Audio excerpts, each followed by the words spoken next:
Navigating politeness. Avoiding common mistakes when asking for directions.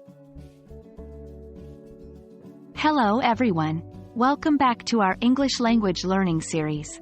Today we're focusing on a very important aspect of conversational English, giving and receiving directions. More specifically, we'll look at polite expressions for asking directions and dive into the common mistakes learners often make. Let's get started.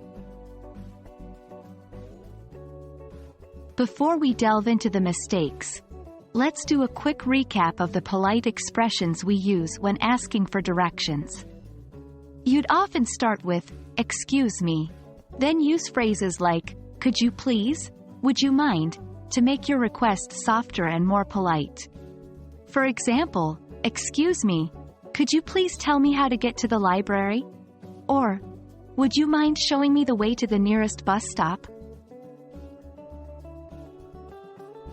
Now, onto the main section of this video, common mistakes and how to avoid them. Mistake 1. Omitting polite starters. The first common mistake is to omit polite starters like, "Excuse me," or, "I'm sorry to bother you." It might sound like, "Could you tell me where the bank is?" It's not wrong, but it's less polite. Correction. Always begin your question with, "Excuse me," or, "I'm sorry to bother you," to show respect for the person's time. Mistake 2. Using imperative forms. Another common mistake is using the imperative form, like, "Tell me where the train station is." It sounds a bit rude in English. Correction. Instead of using the imperative form, use the indirect question form.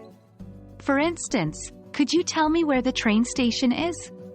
Mistake 3. Incorrect word order in questions. Often, learners might use incorrect word order in questions.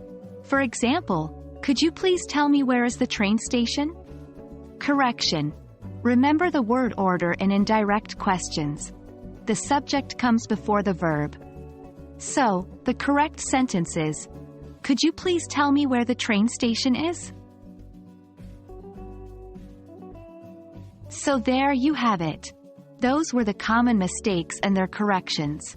Remember, making mistakes is part of the learning process.